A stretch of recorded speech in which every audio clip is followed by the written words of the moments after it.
Hello my friend and welcome to my YouTube channel. In this video we'll explain how to be an efficient roamer in Mobile Legends and share some helpful tips about roaming. We will also use Hylos as an example hero and give you some special tips about using him. First, we'll start with the different types of roaming. When you start a game, you can roam using different kind of heroes, such as assassins, fighter, tanks, or supports. But the most common type of hero used for roaming in Mobile Legends are tanks or supports. This might change depending the enemy team's ban and picks. The first type of roaming, which is common in lower rank games, is starting the game by staying with the marksman. But as someone who plays a lot as a roamer, I recommend you focusing on helping your jungler or disturbing the enemy jungler. You can see the examples of helping your jungler level up faster or slowing down the enemy jungler's progress. With Hylos, for example, I mostly focus on helping my jungler level up quickly and unlock their ultimate so they can start getting kills and helping in lanes. But for example with Franco, his ability set allows you to disturb the enemy jungler by hooking the buff or the jungler, delaying their farm. Even with assassins like Natalia or Hanzo or Saber even, you can steal buffs and weaken the enemy jungler as a roamer or even as a jungler. In the first 2 minutes I explained the different playstyle for roamers, but what should we do after that? Let's dive into the roaming tips. After the first 2 minutes, remember to keep an eye on the time. It's displayed at the top middle of your screen. The first turtle spawn at the second minute. So it's good idea to position yourself on the EXP lane or near that, which is close to the first turtle's location, to help your team secure a kill if your jungler is there too. It's a great advantage. During turtle spawns, it's the best if the mid laner, EXP laner, roamer and jungler all group near the turtle to secure it. As a roamer, you can stay at the edge of the river or hide in the bushes to prevent enemy heroes from stealing the turtle or the lord. If your team arrives late and the enemy team has already started the turtle, you can still begin the team fight depending on your team's strength. Now, let's talk about the reward the turtle gives to the team who slays it and the reason that we must try to get the turtle or the lord. 60, 70, 80 gold to each team member for the first, second and third turtle. A large amount of EXP that scales with each turtle slain. A one-time shield for every teammate that lasts 120 seconds. Also, the hero who lands the final hit on the turtle gets extra bonus, which must be your jungler in the most cases. An instant and substantial heal, a personal shield that also lasts 120 seconds and even regenerates if you avoid hero damage for 5 seconds. This shield also grants adaptive damage if it remains active, helping in upcoming fights. Because of all these powerful buffs, it's extremely important that your team secures the turtle and your role as a roamer is crucial to you. At around 8 or 9 minutes, depending on the game pace, the lord will spawn. You should do the same thing as with the turtle, but here we have some differences. Most junglers can take the turtle alone, but they can't take the lord alone. That's because the lord has more HP and deals more damage than the turtle. As a roamer, this means your role becomes even more important. You must protect your team and play with even more focus and accuracy. Another very important tip as a roamer is to be present in most teamfights. As a tank, you are often the one who even must start the fight, so always keep an eye on the map to make sure your teammates aren't caught alone. And as the game progresses, you should also protect your team's ADC or mage, especially the one dealing the most damage. But on the other hand, if you are roaming with a damage dealing hero, you can focusing on killing the enemy's ADC or mage. For example, if you decide to roam with Natalia or Saber, Try to eliminate them first as soon as possible. Even some tanks with good damage can do this. You should repeat the same action every time in all teamfight. Protect your ADC or eliminate enemies ADC.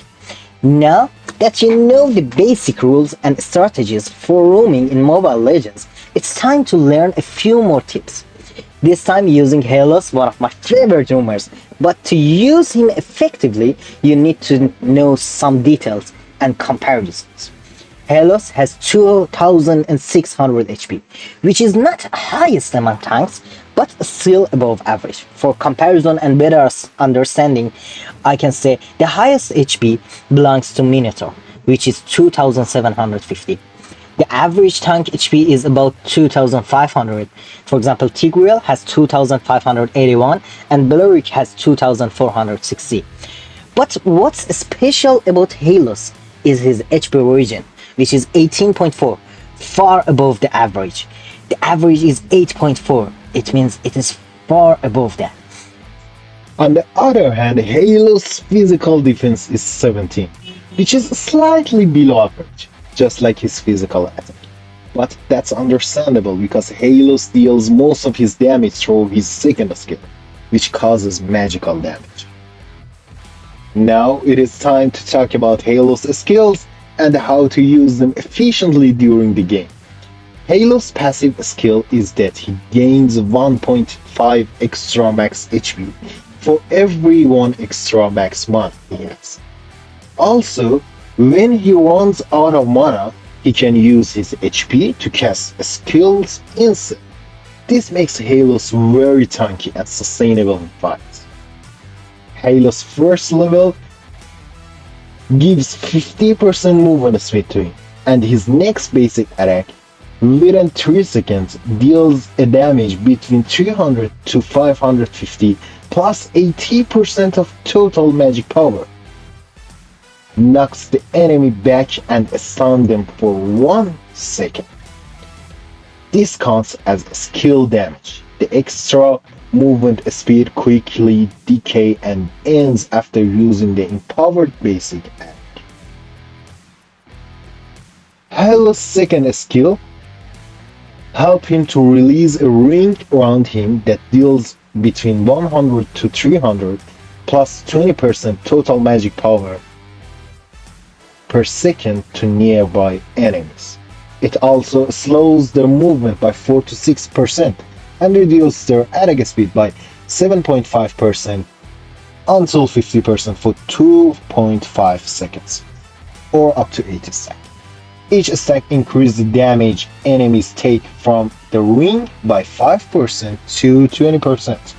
The skill consumes 30 until 150 mana per second. While active, you can press the skill again to cancel it. Hylos' ultimate creates a large pass in the target direction, which slows enemies by 75% for 1 second. When it's created, the pass lasts 6 seconds. While on it, Hylos becomes immune to slow and recovers 2% of his max HP per second. Allies moving on the pass gain 60% bonus movement speed, and enemies on the pass are slowed by 25%. So the next step is to watch some part of real ranked game examples with Hylos to understand how can use his skill as efficiently as possible in different situations. We'll look at how to use skill 1 to start fight or interrupt enemies, keep skill 2 active during team fights for constant pressure and slowing enemies and get kills or assists, and how to place your ultimate to help your team engage, escape, or secure objective like turtle and lore.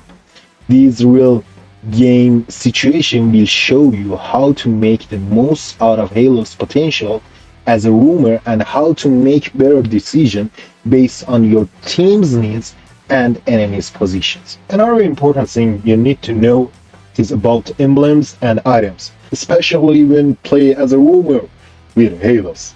Sometimes you'll need to change your build during the game depending on the situation, but even if you don't, you can use the items that I provide here, which worked well in most matches. When playing Hylos as a roamer, I always build Thunderbolt right after my build, which is usually magic defense boost.